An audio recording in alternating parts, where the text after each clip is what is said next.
Hi, I'm back. Hello. Hi, welcome back. Ready graphics? Ready theme? Good evening. For your information tonight. It was directed by Barnet Kellman. It's directed by Barnet Kellman. It is directed by Barnet Kellman. Hey, we've heard that name before. We have. It is directed by Barnet Kellman. Again. And directed by Barnet Kellman. Directed by Barnet Kellman. Oh, yes, it was directed by Barnet Kellman. Barnet Kellman. What? No. Stop. Yeah. Kellman, comma, Barnet. Hi, this is Lauren Milberger. And this is Jesse Mullins. And we're back for part 2 of our amazing interview with Barnet Kellman. We did not want to let him off the phone. No, he was so generous with his time, which we so appreciate. Mm-hmm. And we really think you're going to enjoy the second half as much as you enjoyed the first half. Yes, it's like you know he's a director because the arc of our conversation was just so satisfying. Yes. He's just directing his life. Something I wanted to add, that the New York Times in 1989 referenced Barnet's direction by saying that Barnet's direction has become a master class in comic timing. Which is appropriate considering he now teaches comedy. Yeah, so we think this was a master class as well, because he's not just experienced with Murphy Brown, but he's an experienced comedy director. And I think you're going to learn a lot. So if you're enjoying the podcast, please support us by leaving a rating and a review on iTunes. It helps others find the podcast. It raises our profile on the searches. And or we'd love to hear from you on social media. You can find us on Facebook, Twitter, and Instagram at Murphy Brown Pod. You can email us at murphybrownpod@gmail.com. You can also find past episodes or extra information about some of the interviews at murphybrownpod.com. We're going to be taking a little bit of a break before we start season 2. A hiatus, as they say in the TV world. And we'll be back in September for season 2 and more. Get ready. See you soon, guys. Bye. Bye. So as we were saying, we joke that you know your name is always coming up for the full season that we are on, and will be for a while. Mm-hmm. What do you feel is your mark in building that first season that eventually became signatures for the show? Wow, my mark? Well, I would definitely say the physical, behavioral interaction, the familiarity, the touchy-feely, if you will, aspect of those relationships, the busyness of the bullpen, because the integration of all the extras. Those extras, we basically, I don't know how many made it the 10 years, but for the first 4, there are people that stayed the whole time. We made everybody recurring and started giving them, and that all happened. That was all stuff that happened, and then the writers, Diane picked up on it, and she kept writing to it, which was wonderful. So, I think you guys said you were doing the Funnies Girl episode. So, actually, the cartoonist who did that was Peter Chu, who was on the set. He's one of the central desks, and we would see him cartooning, and that kind of was a factor in the whole thing, and so they gave him the job to do those cartoons. And he's Bobby Go Deep. I mean, there's a line. Yep. There's a line in early episode. Oh yes. Oh, it just where they say, "Bobby, go deep," and throw a football to him. And I had to pick an extra to become Bobby. So he caught the football, so he became Bobby Go Deep for the entire series. And all the other thing that was very, very important, and beyond it, crazy important to me, was FYI, was the show within the show. I mean, I had come from doing this basically live, because in those days, when I did the soap operas in New York, the multicam soap operas, it was an hour long a day, and it was what we called live for tape. There was videotape, but there was no editing whatsoever. So you shot it and cut it, and then it was played back later. So it was on delay, but it was not post-edited. So you had it. So it was very much like the early days of television, where you were doing a live show, and it had all that energy, so I knew what that on-set energy was and the crew energy. And I also was a big admirer of what Jim Brooks did with broadcast news, which happened right before that, and the freneticism and the energy with Holly Hunter's and, on that. So I wanted to really do that, and to make that workplace have workplace energy and also have the layers so that we could tell jokes and story through many layers. So what I did was I did something illegal I'd never get away with today. I'd never get away with most of the stuff that happened on that show, on that pilot today. Never in a million years. Because it's become far more regulated and corporatized and dollars and cents and stuff like that. But we had more freedom. And what I did was I got real cameramen. So those weren't extras. Those were video cam, including a couple I brought from New York. Plus another guy I brought from New York who's going to be the coordinator on the new version. That's so great. Roger Christensen and David Weinberg and these guys that I brought in, and another cameraman named Bobby Bryant. And these were all tape cameramen I had worked with who I also thought would be fun to have on camera and could do things on camera, but they could also get me the shots so that I could shoot. I could have my film cameras. They would behave well with the TV cameras, and I could shoot what was on their monitor and have it be a good shot. You can't do that with extras that you bring in for a day. But these guys were working kind of as actors handling a camera, but technically they should have been paid union as tape camera. Yeah. So we got away, but because it was not a tape stage, we were under a totally different contract. It was we just slid in under the radar. And I got I got my buddy from Roger Christensen to coordinate from it behind the scenes so that we always had pre-taped shots up, rolling in, the FYI roll in, and then when we would cut to the slides of various perpetrators or, whatever it was. So that all was a lot of work. That was a lot of work to be shooting live in front of an audience. And that took a lot of planning, and I got the opportunity to do it, and I was very proud of that.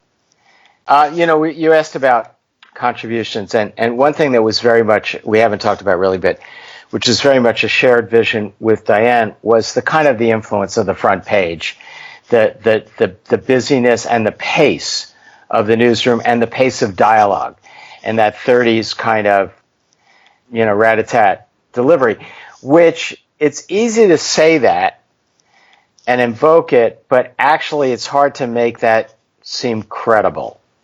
It's hard to do, and it's hard to do well. And I like watching the first season because I really feel like you saw the actors get better and better and better. At first, it's kind of like a nice, fun, novelty that we're going for, but sometimes it seems forced. But over time, really with drilling and practice and familiar and really integrating it, that ensemble playing and the ability to talk like that and fast and yet have it be real and have thought behind it, evolved really nicely. And I was lucky to have the chance to play that out and have the satisfaction of seeing it come to fruition, become kind of the mark of the show. Well, and something I was going to ask about, because obviously we're actors, we love the diverse group of actors that you get to work with as far as guest stars.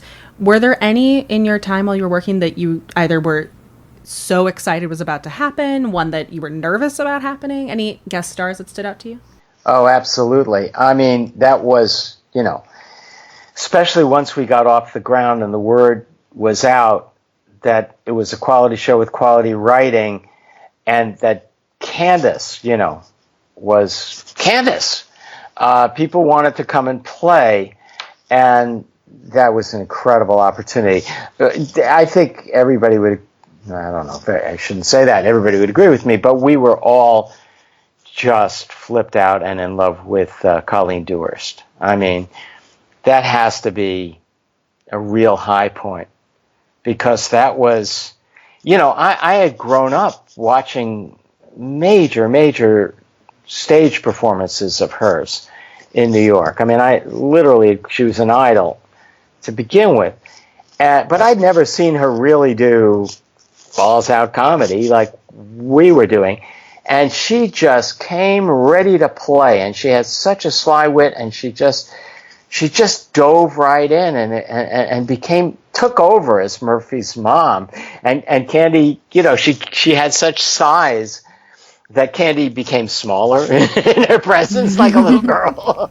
Yeah, it's an amazing feat. And then the jokes that we got to do, the hat joke that was written in, but then we got to play the feathers in the face, and everything that happens with the elevator. The elevator became such a, which Diane wrote in, and we put in the center of the set, but it became such an opportunity always for stuff to happen and story to get told out of that elevator.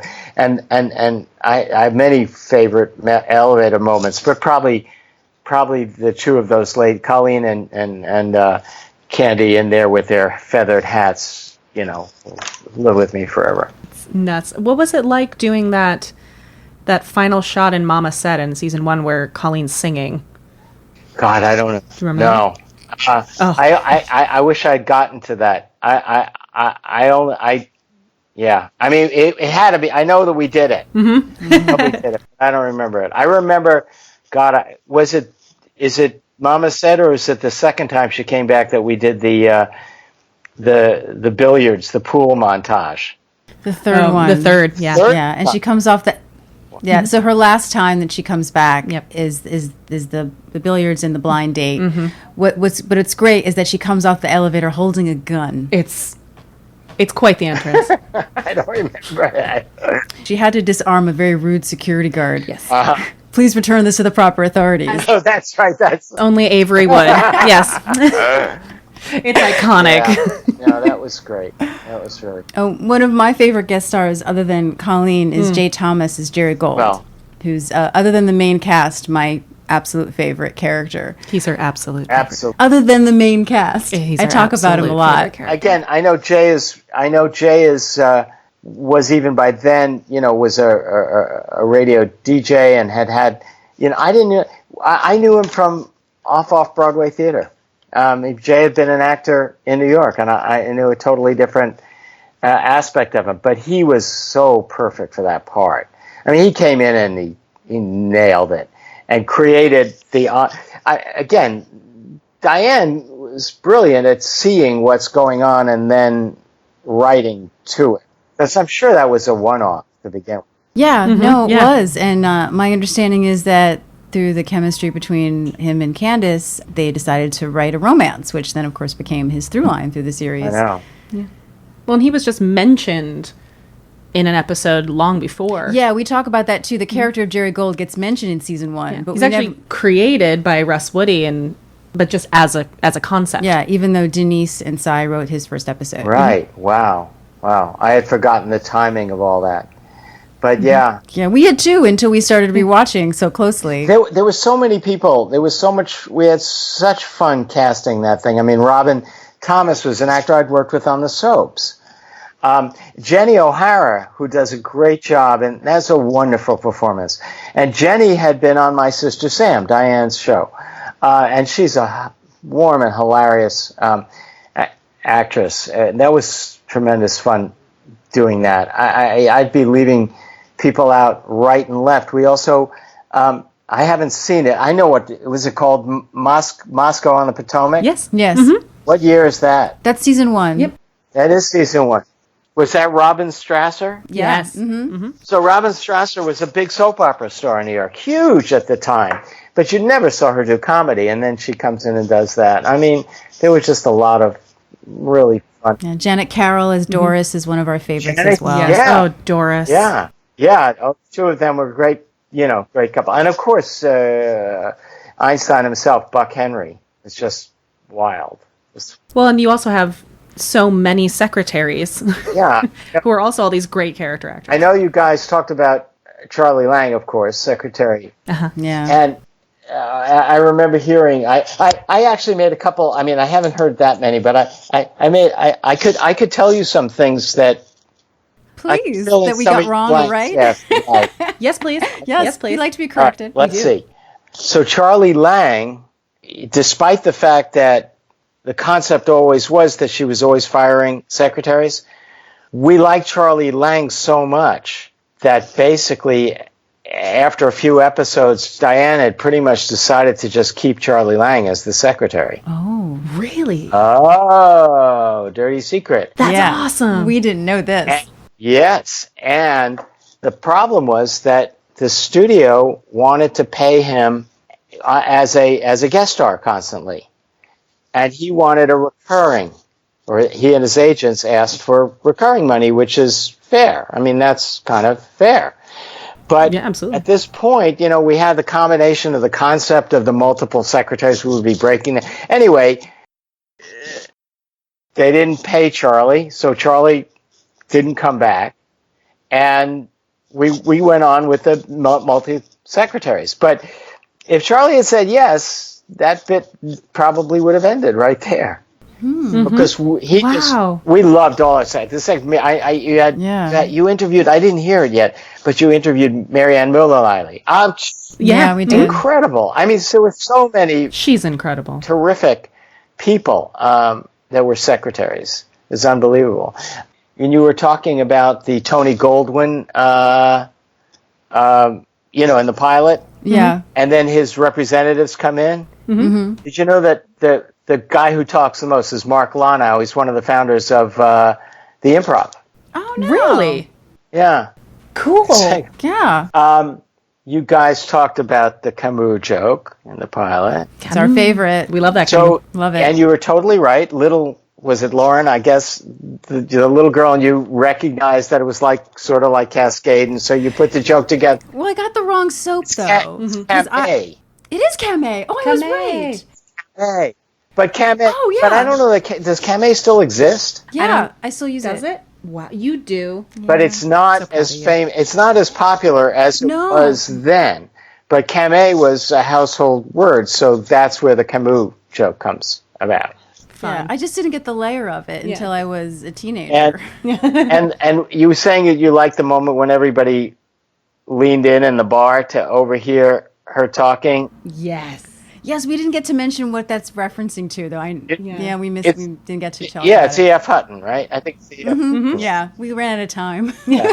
All right, you guys are doing great. That's all I have to say. You guys are doing just great. I can't believe anybody knows as much about this series. That's our pull quote. Yes. Doing great. Well, thank you. Diane said that as well. That we know more than she does. I don't know if we believe that, but we take that as a compliment. We'll take the compliment. I mean, Yes, thank you. we're all getting older. You're our memory. The one I got to do a shout out to that writers' room. Please do. Oh, please They do. were all such a team, so great. And I was back there. I went to, and I've worked with Corby since. I've worked with some of them a number of times since. Steve and Gary. I did the pilot for Suddenly Susan, and then did an episode with those guys and with Corby. But I also did the middle with Corby. And I worked on a show with Russ a couple of times. Norm and Tom I hadn't seen for years, but I just went back to Burbank where they're writing for the revision, and to see that gang, Tom Palmer and Mark Flanagan, who actually I went to Yale Drama with, to see those guys together with Diane. I miss Corbs there, of course, but what a great team. What a terrific team, and everybody brought something so special. And I heard some of the guys say on your thing, which I think is true, and I didn't quite. It was informative for me, but how she let them have their individual voices, as well as everything going through her typewriter or Corby's. I mean, in the end, there was always a pass, a Corby pass or a Diane pass. But you could always tell whose episode it was, just as you could tell which character was speaking. I know you've referenced that. You could also hear the voice, the contribution of the teams. They all had their own thing, and they all loved each other, and they brought a great energy down to the stage. They came to be entertained, And I'll tell you something about that group. They never did what I've seen, which is kind of a cliche and endemic on sitcom stages at run-throughs, where sometimes writers try to sell their jokes by over-laughing them. And they never did that.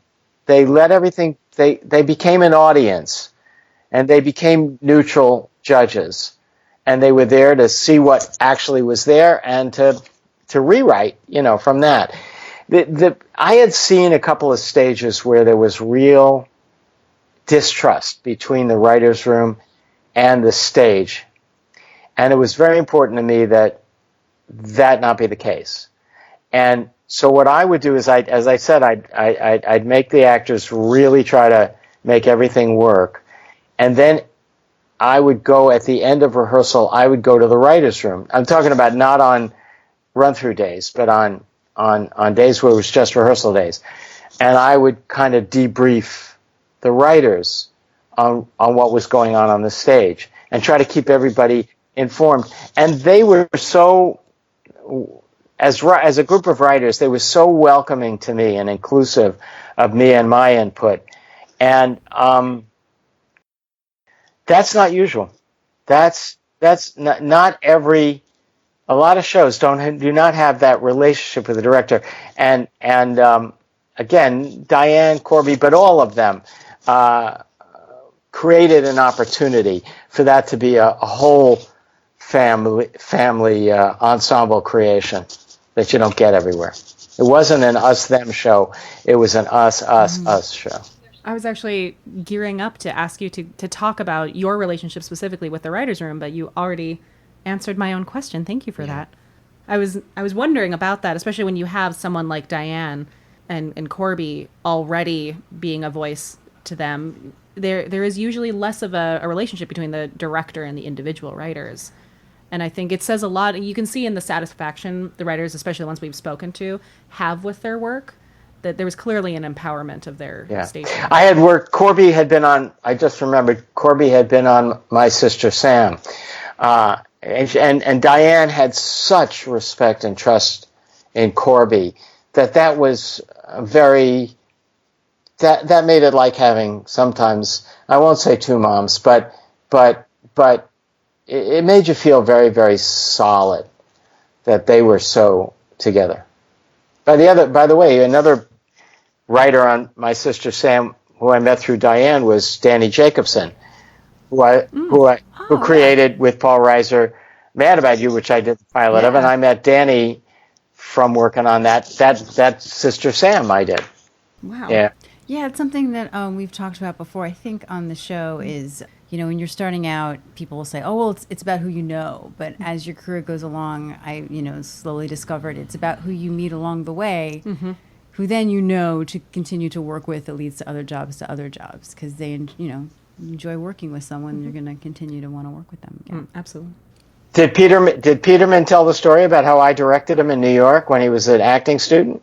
No, but he hasn't told us a lot of stories like that. Steve. Didn't tell us he was in a movie with Joe. Nope, Joe had to tell us that. I didn't know that. Tell us that story. I didn't know that. Mm-hmm. Yes. Yeah, they were in really a cool. TV movie with Ann Mira. Yep. Because I looked it up. Wow. About Hal Linden being married to a younger woman, but falling in love with a woman his own age, played by Ann Mira. Wow. I can't find the actual movie, but there's a very short commercial. No, you're making me want to see it. No, I didn't know that, but Steve and I got reunited out there because he had been an acting student at Circle in the Square Acting School, and Nico Sakaropoulos, who sort of was one of the main teachers there, brought me in to guest direct the acting student, and I cast Steve as the lead in a Chekhov play, and an early Chekhov play, comedy, or very much a comedy. And he was terrific, and that's where his wife saw him and said, he's cute, and they've been married ever since. That's how it works. Yeah, Susan. I almost went to Circle in the Square, but I picked the Actors Studio instead. It was a hard choice. Been there too. Do you have any particular favorite episodes? And it doesn't have to necessarily be season one, but episodes that stand out to you as favorites. I do. I probably have I probably have too many. As a matter of fact, I started to acquire more as I was watching again. But the ones that I think about that just pop into my head, Brother Silverberg was a So good. very big one for me. I loved it. I loved working with John Tenney. Jane Leaves and I had worked together before. So I don't remember when was that we introduced Jane Leaves. Season 2 in It's that 2, episode. yeah. That's the episode where Miles dates her first. Yeah, so Brother Silverberg is a very, very special one for me. And, of course, Birth 101, and, of course, the pilot. But Yeah, and if I can just interrupt you to tell the audience, you won an Emmy for Birth 101. Yep. I did. Sure did. That was. You know that, but the audience may not know. In case you don't know. And I actually won I won a DGA award for the pilot. So those were big milestones, obviously, in my career, and they enabled a lot of stuff. And I'm very grateful to the show to having made those things possible. Jingle Hell was a big one for me. Steve and I have an argument about this, about the origin of that episode. Oh, Really? Because he told us his origin. So Yes. what's yours? Yeah, well, it's the false. He told you the false version. Fortunately, I'm airing Typical. correct it, But unfortunately, we have to agree to disagree on this one. And you know what? You have to ask Diane. But I think it's too impolitic. I think she would never get in the middle of this one. Well, this is your platform, Barnet. Okay, Tell us your story. You tell your truth. here's what happened. As a freelancer, I was never in a job in an office for a period of time where you actually got to the holiday season and you had coworkers, and the whole office gift giving thing was totally at Christmas. I'm a Jewish guy. I didn't know what to do about Christmas. This is my problem as well. And this was a real crisis. And in fact, what I was working on was I was sort of tempted to overdo it. I didn't know what the right thing to do is, the wrong thing to do is, stuff like that. And as we got closer to the time, because we used to sit around and have coffee at the table in the morning, we would read the rewrite, and that's when a lot of joking went on, a lot of and conversation. If there was trouble in the world, if there was news, if there was anything that got aired after we read the table read and then the next day script. This is just the cast I'm talking about, not with the writers. And then we'd start rehearsing. And as Christmas approached, Candy came up with the idea, I think it was Candace's idea, that we were going to make a pact that we weren't going to give each other presents, that we were going to give the money to charity. We were going to give to charity or something like that. And this seemed like such a wise thing to me, and also relieved me of a lot of anxiety. But besides the cast and all that, there were all the people I worked super closely with that, the cameraman, the DP, Gil Hubbs, the director of photography, Gil Hubbs, the Karen Holly and Larry Dolan, the prop people, Katie Dowdle, the script supervisor, and most especially Marge Mullen, the camera coordinator. They were carrying me in so many ways. I felt so close to them, and so I had been like ramping up to give out all these gifts and everything. And then we made this pact. Now I don't know if you know this, but there weren't built-in dressing rooms on stage 4. Have you heard this yet? No. There were no built-in dressing rooms on stage 4, or not good ones, where the show was shot. So what they did was they moved a mobile home, onto the set by one of the doors. By the door, if you went out the other door, it was head of the class. And then you came in and it was our show. And the first thing you saw was craft services, table with all the food. And right across from all the food was Candace's trailer. And that was her. And Candy was so great about it because I got to tell you, because there were no bathrooms on the stage. And Candy would let us use her bathroom, and she was very generous and very sharing. And she had it decorated. By the way, this wasn't just the out of the box. She had, I don't know who did it. I mean, she did it. It's her taste. But I don't know who executed it. But that thing was decorated. And so one day, as Christmas approached, and I was all in and giving to charity and had not bought gifts for all these people I felt so grateful to and had such, and I walk in the stage and I see Marge Mullen, the camera coordinator,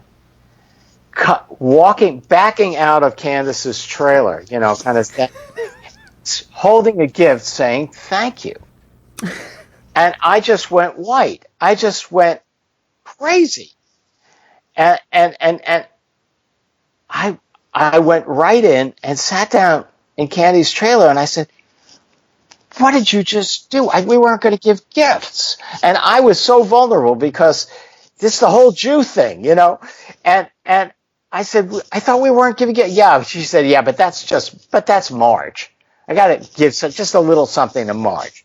Candy, by the way, is one of the most generous gift givers in the world. So a little something, from Candy, I mean, is not a little something.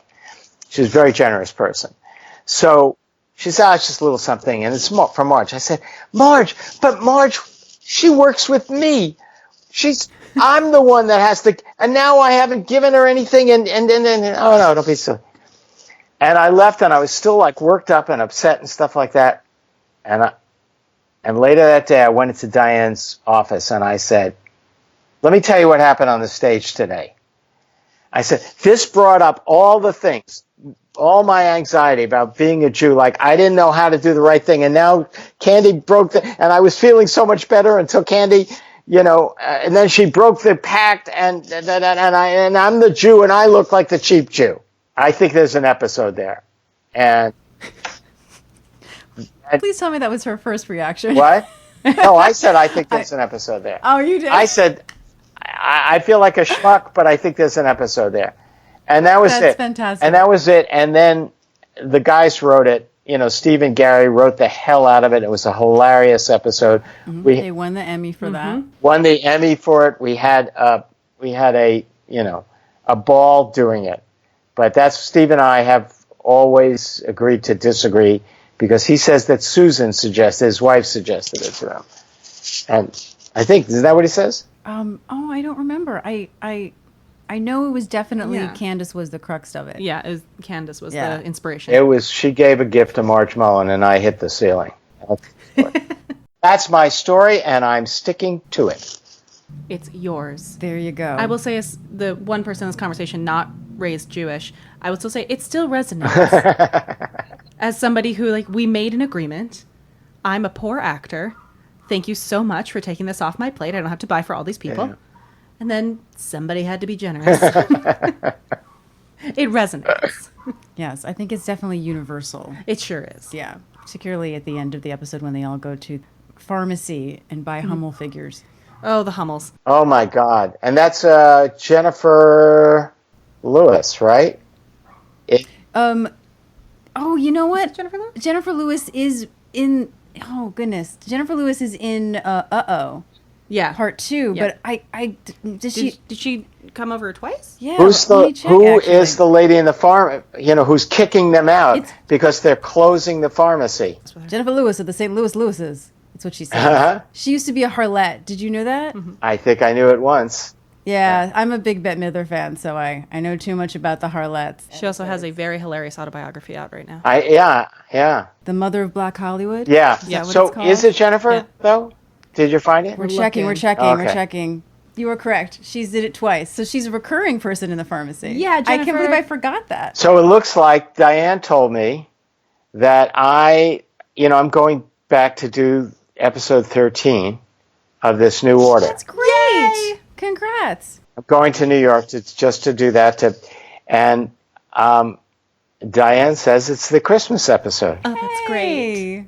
So who knows? Maybe we'll run into Jennifer Lewis again. Jennifer has to come back. Hey, She's here. She's still working Still at the working pharmacy. at the pharmacy. I'm fine with that. I believe it. Sure, if the pharmacy's still there, Times it have might be a changed. Starbucks now. I mean, probably is a Starbucks now. Well, I would love to. I know we're talking a lot about, the nostalgia and everything, but I'd Yeah. love for people to know what you're up to now. You're at Yeah. USC, correct? I am at USC. I am at USC. During the last writer's strike, I was doing a show on ABC called Notes from the Underbelly, and when the writers were considering going on strike, and I thought, we're going to be shut down for a while, and I don't want to just be sitting around. And as I said, I worked at Circle and Square Acting School. I worked at NYU. I worked at Columbia Film School. When I was a theater director, I was an adjunct. And I always loved teaching. So I said, I had an idea about creating a class in directing comedy because there is none. Doesn't exist anywhere. It's the subject that people just shy away from. It's like you're either funny or you're not, and they don't try to, break it down a little bit and foster particularly comic talent. So I wanted to create a class like that, and I pitched that idea to AFI, the American Film Institute, in anticipation of the writer's strike, and to USC. And both of them said, wow, really? There's no such thing as a directing Well, that's very interesting, but we have other things on our, we have a curriculum. I said, okay, no problem, no hard feelings. I went out, and they both called me and asked me to teach. So I started teaching during that writer's strike, and I just loved it. I was teaching other things. I was teaching things that they had on. I was teaching scene study class. I was teaching directing actors. I was teaching scene breakdown. I was mentoring thesis projects, but and I was just enjoying myself. So when the writer's strike was over, I went back to do the middle and a number of other shows that I enjoyed. But you know what? It was competing with my time teaching. And I just found that I was having such an interesting time trying to figure out how to convey what I had been doing since I was 17 to students and working with them that I decided I wanted to make a bigger commitment to teaching. And USC took me up on it and offered me tenure. And I took it. And at that time, in the course of that, I got the opportunity to pitch my idea again about creating a directing comedy course and also creating a comedy program, again, which didn't exist in 2011. And Dean Elizabeth Daly said, yeah. She said yes, which is a wonderful feeling. And that's what I've been doing ever since, building with my collaborators, David Isaacs of Cheers and MASH fame and Jack Epps of Top Gun and other great movies, creating a comedy program at USC. And they have supported it, and I've been enjoying doing that, and they gave me a chair, the Robin Williams chair in comedy. So that's what I do now. I'm the child of an educator. My mother just retired last year after 47 years as a professor. And I'm a freelance teaching artist myself, and I believe very passionately. I do primarily Shakespeare because I love it, but I believe very passionately in educators who want to be educators and celebrate the art form and have ideas about what they want as far as bringing our generations forward, especially in the arts. I think I learned a lot having some educators who were there because it didn't work out and it was a fallback. Yeah. And I love hearing so much that you had such a passion for it that you chose it because you care about being an educator. I think it's so important, especially within our arts. Mm-hmm. I've just been feeling, very fortunate. I actually I got my first paycheck as a director. I mean, a very modest paycheck and a very modest gig, but I got my first paycheck as a director when I was 17. So I've been doing this. I've had a lot of opportunities to do what it is I love, and I don't necessarily need to do another episode because I've been fortunate enough to do so many, and I've done a few features, and I've had that experience, and I've had that shot. I've done a lot of plays. I actually went back to New York a year and a half ago and did a play at the Cherry Lane with Estelle Parsons and Judith Ivey by Israel Horowitz, called Out of the Mouths of Babes. And so I can keep my hand in, but what I'm primarily doing and what I'm really passionate about right now is trying to figure out how to bring along that next generation, as you say. Yeah, and for comedy, I think it's so important because it's sometimes considered sort of, I hate to use this term, but the redheaded stepchild. Totally. That's the premise of my whole pitch. It's the most overlooked, under-respected. I was at a wedding last night and sitting at a table with a colleague, a friend, who's a successful director and actor and director who teaches at the American Film Institute. And he said to me, I think it's so great, what you're doing at USC. He said, because he said, I had a student, have a student now who does these issue kind of drama films. And he came up to me one day and he said, can I talk to you, about something? And it was like, uh-oh, what's coming next? And he says, nobody knows this about me, and I feel safe telling you. And my friend Perry Lang is going like, what's next? Where are we going? What kind of private? Is he coming out of what closet? And he said, what I really want to do is stupid comedies. Bless his heart. And that was an enactment of this thing where you're in this, quote unquote, you're in this period of your life where you think you've got to prove something by. And I think, to me, comedy is the smartest thing on earth. Absolutely. And it's the hardest. My goal at USC was to bring respect to it and make students feel like it was they could choose to do a comedy for their thesis. They would get support. They would get mentorship. There would be faculty members who knew, who could say more to them about than well, maybe you should go faster, or something like that. Mm-hmm. Yeah, you just reminded me, I did a comedy for my thesis, at the Actors Studio. So people were very confused. Why are you doing this? And we were like, it's Elaine May. Mm-hmm. That this is actually a higher stature and it's harder. Yeah. And that's so. I'm so glad I did it. That's so interesting to hear. I did a comedy which at the first play I directed by Israel Horowitz, and Israel Horowitz was the director of the head of the playwrights unit at the Actors Studio. Mm-hmm. So Israel wrote a play called The Good Parts many years ago, and he wanted to mount it at the Actors Studio, but the Actors Studios didn't do comedies. I mean, nobody there got it, got the, nobody would bring out a comedy. But Israel wanted to do it, so we did it at the Actors Studio, and it was a really big success there, and we moved off Broadway. But it was like farting in church to do a comedy at the Actors Studio. That was the atmosphere around it. Well, we got that out of our system. Now we can go back, to crying all the time. Yeah, it just blows my mind as somebody who focuses a lot of study on the classics, and they're full of comedy, especially raunchy comedy and big blue comedy, because they were allowed to do it. But it's some of the best writing in our literary history is in the comedies. Well, I wonder, this is just me thinking out loud. They always say that everyone thinks they have a sense of humor, right? Yeah. And so I'm sure people go, oh, well, I'm funny. This person's being funny, so it must be easy. Well, that's the greatest, mistake. And everybody in the profession knows that comedy is actually the hardest. But people, they think, and they also approach comedy from the wrong end. They think everybody does have a sense of humor, and everybody does know how to be funny in the safe circumstances where they're willing to risk, like with their family. But to be funny on command, of course, is a very, very different thing.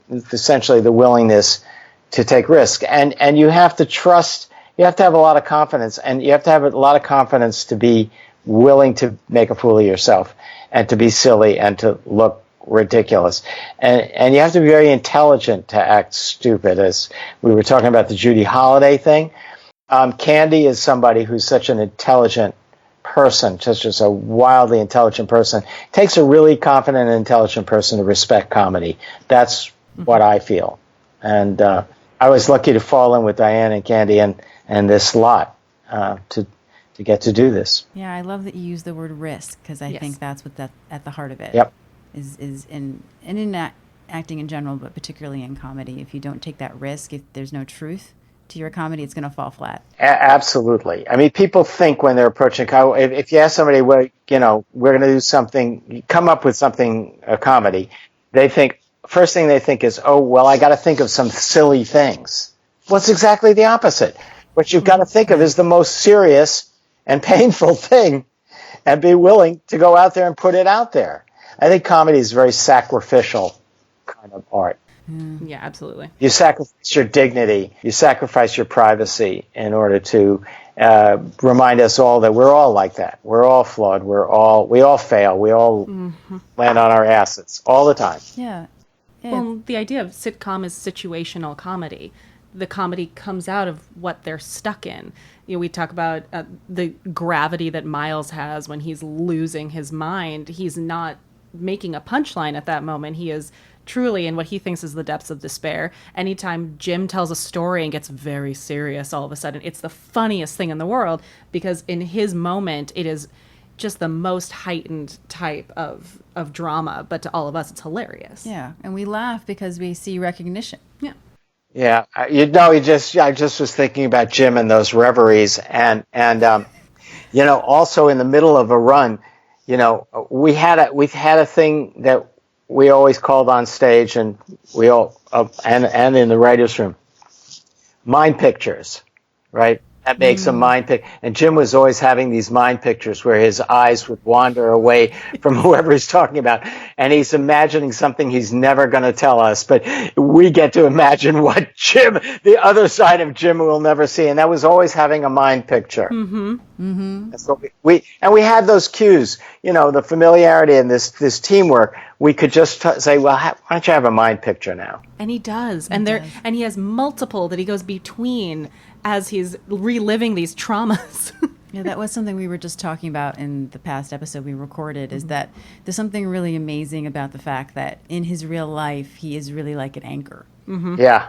And to be able to sort of take that and encapsulate it in a human being in the way that they tell stories is, and even Doris is the same type of person. And you see how perfect they are for each other. How many times was Doris on the show? A lot. Not yet for us. Yeah. We've heard about Doris. We've not seen Doris yet. I think she comes in season 2. Season 2 yeah, for the wedding. The wedding. Yeah, I was going to mention that when you said about, was that the end of season 2? Is that what that was? The end of season 2, The Temptations? The Temptations. And then we just see more and more of Doris. That was a big thrill to do that episode, and to do an episode of that size, and to have the Temptations on. We were all really high, and afterwards, and I mean that figuratively in this case. Not that there's anything wrong with that. It's legal in Canada as well as California. Okay, we're going to start all the propaganda. But no, we were just high on music and on love at that when we did that episode, and those Temps just stood around and sang songs to us. Oh wow! Oh yeah. No. It was like a party. It was crazy. Yeah. There was, of course, Doris number 2 in season 10. Yes. I don't think you directed her though, but they replaced. I think Janet was. I'm pretty sure that she was doing a show. I think she was in Little Women. Not available. So we're guessing she wasn't available. Mm-hmm. And then Conchita, what's her name? I can't think of her name right now. She was on Providence. Yeah, I just pulled up my acting database here, my actor database, because I was trying to check Janet Janet Carroll. Let's see. I worked with her on a show called Beverly Hills Bunts that was created by David Milch. That was a spin-off of Hill Street. I know his name, but I don't know the show. Yeah. Oh, it was a spin-off of Hill Street Blues. Yeah. Oh, interesting. It was Dennis Franz. He played. Oh, okay. And she was in Risky Business. Did you remember that, Janet Carroll? Yes, that's the big thing that I think most people her, will know her from. Yeah. But the first name that popped up when I opened the database here just now was David Duchovny. David Duchovny read for Miles Silverberg. That's That's interesting. Oh my God! It could You go did on see for everybody. days. Yeah. Who read for miles? I mean, Wow. Okay, it looks like that she was in about 10 episodes, which feels like it was more than that, but that's She- what's coming up. Quite leaves the impression. Yeah. Oh, actually, you know what? We take that back. She actually shows up in the New Year's Eve episode before the wedding in season 2. Oh, wow. That was before, isn't it? Yeah, I thought that was after. wow. Yeah, great. no, she's one of our favorites. But is there anything that, because we don't want to take too much of your Yeah. time, that we haven't talked about, a story or something that you'd wanted to tell us that we just missed? No, I don't think so. I don't think so. I think this is. I mean, I've enjoyed this conversation. I learned have listening too, to yeah. you Oh, guys, thanks. Thank you. and it brings back, it brings back thoroughly happy memories. They're not ambivalent memories. They're not like, most things are a little bit. Okay, the one about Peterman and the idea about Jingle Hell, that's a little bit bitter. But aside from that, I'm a happy guy. Yeah. Just so we were so excited to get to talk to you. And even I have a friend that I told that we were speaking to you today, and somebody who doesn't even know the show that well was so excited at the idea of getting to hear your stories. It's a huge honor for us to get to talk to you and hear about what it was like creating this. Yeah, and we'd love to have you on another time. Well, I'd love to. And if I come back another time, I want to talk about Candy more. I mean, no, in a way. We're happy about in that. a way, because everything that happened, of course, happened because of Diane, but also happened because of Candace and the way she interpreted being the star of a television show.